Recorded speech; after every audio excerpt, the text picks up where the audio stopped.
दोस्तों, आज की इस डीप डाइव चर्चा में एक ऐसी माइंड बेंडिंग और मिस्टीरियस फिक्शनल थ्योरी पर बात करेंगे जो सीधा हमारी एग्जिस्टेंस पर सवाल उठाती है।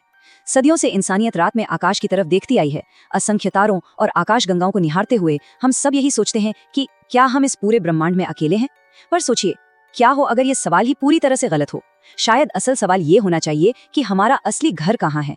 क्या ये मुमकिन है कि इसका जवाब किसी दूसरे ग्रह की आखिरी उम्मीद में छिपा हो। चलिए इस गहरे राज को मिलकर समझते हैं। स्कूल की किताबों में हमने हमेशा यही पढ़ा है कि इंसान का विकास इसी धरती पर एक सीधी रेखा में हुआ। पर एक पल के लिए ठहरिए, थोड़ा स्लो और सस्पेंसफुल पॉज लीजिए और सोचिए, या अगर सच कुछ और ही हो तो हमारा इतिहास, जिसे हम पत्थर की लकीर मानते हैं, वो शायद एक बहुत बड़ी गलतफहमी हो सकती है।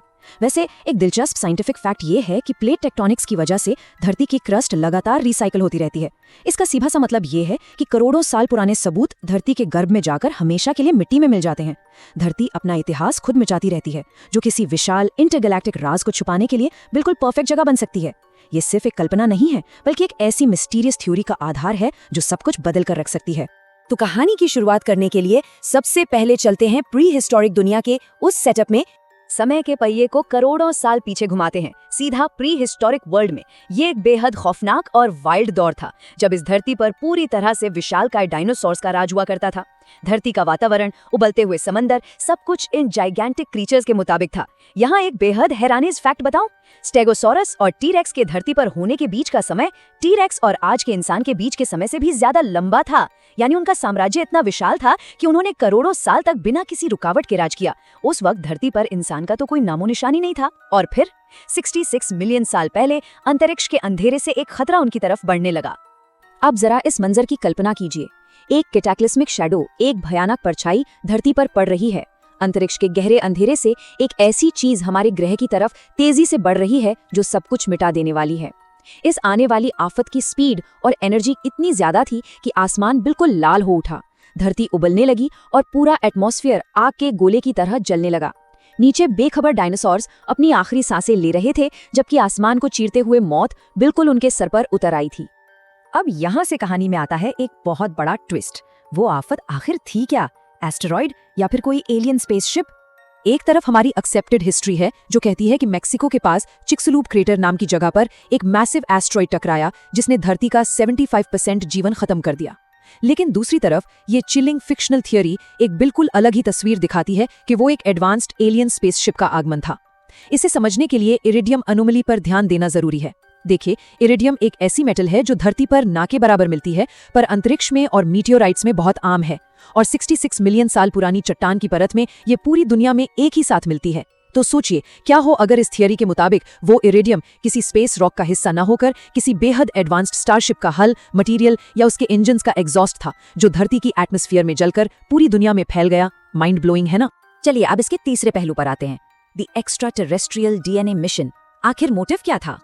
अब सबसे बड़ा सवाल ये उठता है कि आखिर क्यों कोई एडवांस्ड एलियन सिविलाइजेशन इतना एक्सट्रीम इंटरगैलेक्टिक मिशन शुरू करेगी? कल्पना कीजिए कि एक सिविलाइजेशन किसी अनजान कैटास्ट्रोफिक आफत का सामना कर रही है, जिससे उनका पूरा ग्रह नष्ट होने वाला है।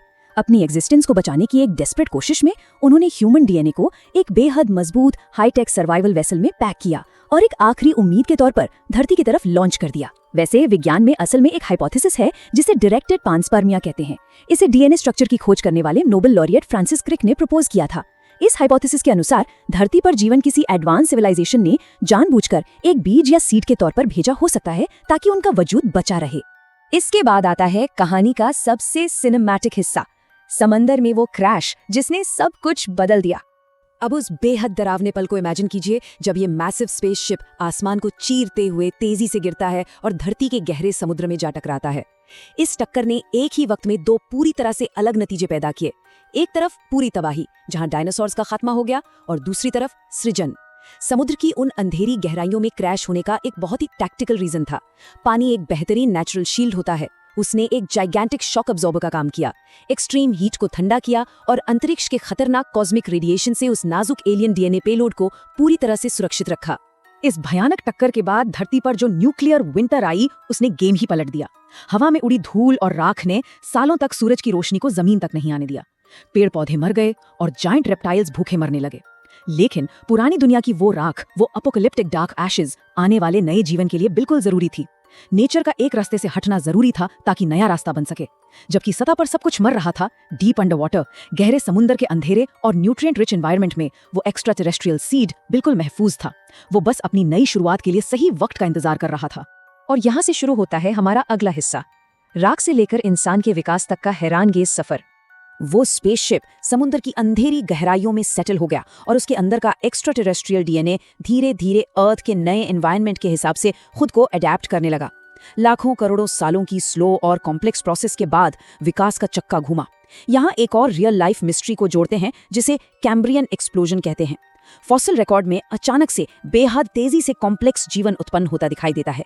तो इस काल्पनिक कहानी के मुताबिक क्या ये हो सकता है कि वो कैम्ब्रियन एक्सप्लोजन वही वक्त था जब उस एलियन डीएनए ने आखिरकार धरती के वातावरण के मुताबिक अपने जेनेटिक कोड्स को पूरी तरह से अनलॉक कर दिया था और वहीं से एक ऐसी विकास यात्रा शुरू हुई जो सीधे इंसान तक आती है। सोचने वाली बात है, हमारा पूरा एवोल्यूशनरी इतिहास किसी दूसरी दुनिया के मलबे से शुरू हुआ हो सकता है। हम अक्सर सुनते हैं कि इंसान का डीएनए पेड़ पौधों से या केले जैसे फलों से काफी मिलता जुलता है। आमतौर पर हम इसे एक ही एवोल्यूशन का हिस्सा मानते हैं, पर इस फिक्शनल थ्योरी के नजरिए से देखा जाए तो शायद ऐसा इसलिए नहीं है कि हम बस यहाँ आपस में इवॉल्व हुए हैं, बल्कि शायद उस कॉस्मिक सीड ने, उस एलियन डीएनए ने धरती के पूरे इकोसिस्टम को ही शुरू से इस तरह प्रोग्राम किया था कि आगे चलकर वो अपनी सबसे एडवांस रचना यानी इंसान को इस धरती पर सपोर्ट कर सके। एक तरह से पूरी दुनिया को डिजाइन किया गया ताकि इंसान यहाँ सर्वाइव कर सके। तो इस माइंड बेंडिंग चर्चा के अंत में एक बहुत ही गहरा सवाल सामने आता है, क्या हम ही वो एलियंस हैं जिन्हें इस विशाल अंतरिक्ष में हमेशा ढूंढा जाता है? इस संदर्भ में मशहूर भौतिक विज्ञानी एनरिको फर्मी द्वारा दिया गया फर्मी पैराडॉक्स याद आता है। उन्होंने ब्रह्मांड की विशालता को देखते हुए एक सिंपल सा सवाल पूछा था, वेयर इज एवरीबॉडी? अगर ब्रह्मांड इतना बड़ा है तो सब लोग आखिर हैं कहाँ? शायद इसका सबसे डरावना और थॉट प्रोवोकिंग जवाब यही है कि हमें सितारों की तरफ ढूंढने की जरूरत ही नहीं है। शायद हमें बस अपने आईने में देखने की जरूरत है, क्योंकि इस काल्पनिक कहानी के अनुसार हम ही वो इंटरस्टेलर ट्रैवलर्स हैं जो किसी खत्म होते ग्रह से अपनी आखिरी उम्मीद लेकर यहाँ आए थे।